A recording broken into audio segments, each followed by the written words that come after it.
अस्सलाम वालेकुम रहमतुल्लाहि व बरकातुहू। आज की गुफ्तगू का टॉपिक इंतहाई अहम टॉपिक है और वो है दुख सिर्फ गरीबों के लिए।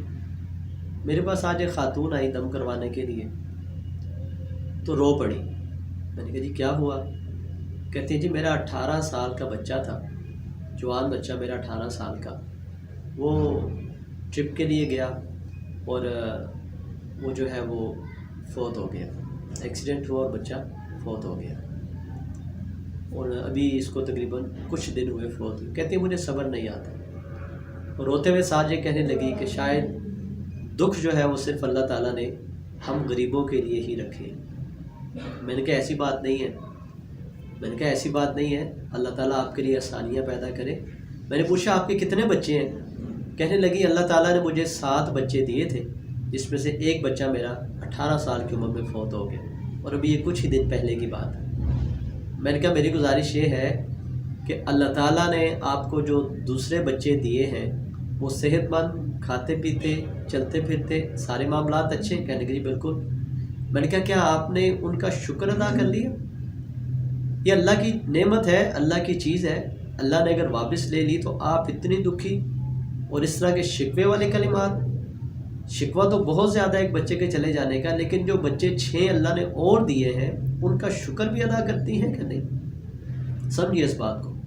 हमारी ज़िंदगी का यही बहुत बड़ा अलमिया है कि किसी एक दुख को हम अपने दिल में जगह दे देते हैं और सारी ज़िंदगी उसी पे गुजार देते हैं। जो बाकी अल्लाह ने सुख दिए हैं उसकी तरफ हमारी तवज्जो नहीं होती। मैंने उनसे कहा मैं ऐसे बहुत सारे लोगों को जानता हूँ जो बहुत अमीर हैं, अल्लाह पाक ने सब कुछ दिया है लेकिन दुखों के साथ जी रहे हैं। मेरे पास एक शख्स आया, मैं उन्हें जानता भी हूँ, उनसे मेरे को ताल्लुकात भी रहे, कि अपना घर, कोठियाँ, जायदादें, गाड़ियाँ, नौकर चाकर, यानी दुनियावी एतबार से अल्लाह पाक जो कुछ किसी को दे सकते हैं वो सब कुछ उनके पास।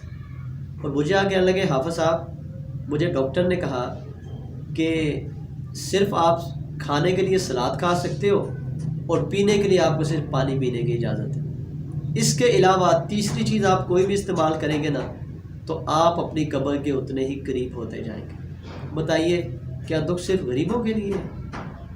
समझाया मैंने उनको ये बात। इसी तरह मैं एक ऐसे घराने को भी जानता हूँ, जगह नहीं बता सकता, पाकिस्तान से ही है, कि उनका बच्चा पैदा हुआ और पैदा होने के कुछ ही टाइम के बाद वो बच्चा माजूर हो गया और इस वक्त तकरीबन उस बच्चे की उम्र, यानी वो बच्चा अब जवान लड़का है और उसकी उम्र जो है कमोबेश 30 से 35 साल के दरमियान है और इंतहाई अमीर, खाते पीते, सब कुछ अल्लाह ने दिया हुआ।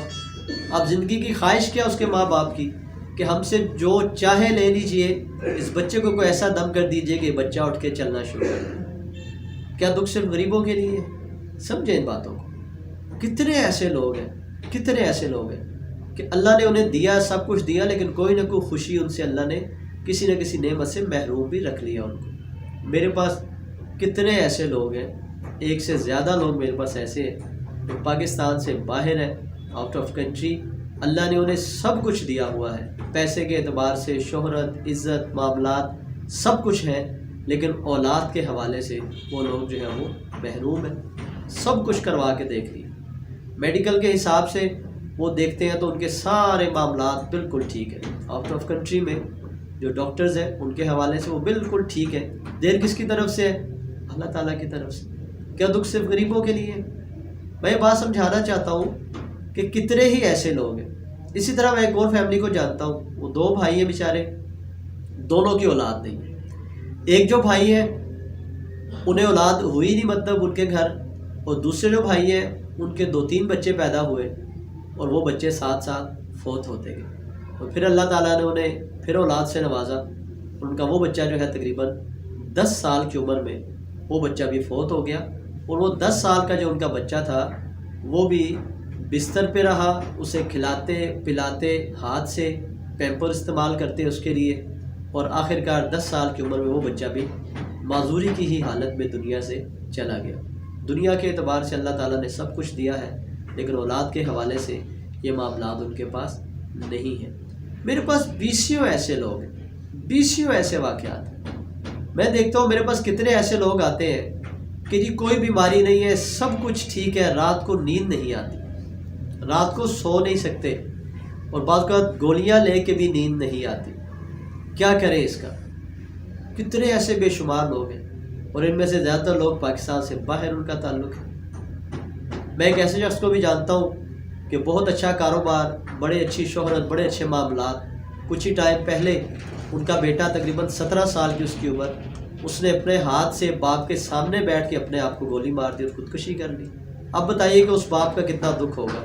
میری گزارش یہ ہے، یہ اللہ تعالیٰ کے کام ہے، دکھ صرف غریبوں کے لیے نہیں ہے، دکھ سب کے لیے ہوتے ہیں۔ اللہ تعالیٰ آزماتے ہیں کہ ان اللہ مع الصابرین، میں صبر کرنے والوں کے ساتھ ہوں، دکھ تو دوں گا لیکن دیکھنا یہ ہے کہ اس دکھ پہ صبر کون کرتا ہے۔ یہ میرے اور آپ سب کے لیے اسی طرح کے معاملات ہیں۔ آخر میں یہ بات کہنا چاہوں گا، میرے استاد محترم، میں ایک دفعہ ان کے پاس گیا اور اپنی کسی پریشانی کا تذکرہ کیا تو انہوں نے مجھ سے کہا کہ کیا آپ نے آپ صلی اللہ علیہ وسلم کی سیرت نہیں پڑھی؟ دکھوں کی وہ کون سی چیز ہے جو نبی علیہ السلام کو اللہ تعالیٰ نے نہیں دی؟ آپ صلی اللہ علیہ وسلم کی سیرت پڑھے تو لوگ جانی دشمن رہے ساری زندگی، قتل کرنے کی سازشیں کرتے رہے، بیٹیوں کو طلاقیں ہوئی، کھانا پینا لوگوں نے بند کر دیا، تجارتیں لوگوں نے روک لی، لوگوں نے قتل پہ انعام رکھ دیا، اور گھر والوں پہ تہمتیں لگی۔ منافقین جو ہے وہ ہر معاملے میں پیش رہتے تکلیف پہنچانے کے لیے، لہو لہان ہوئے۔ یعنی ایک ایک دکھ اور تکلیف ان کا دیکھیے، وجہ کیا ہے؟ وہ اللہ کے پیارے حبیب تھے، اللہ تعالیٰ ان سے محبت کرتے تھے، اور ہمیں بتانے کے لیے کہ دکھوں والے معاملات جو ہیں یہ تو ہوں گے، لیکن دیکھنا یہ ہے کہ ان پہ صبر کون کرتا ہے۔ اللہ تعالیٰ سے دعا ہے اللہ تعالیٰ عمل کی توفیق عطا فرمائے۔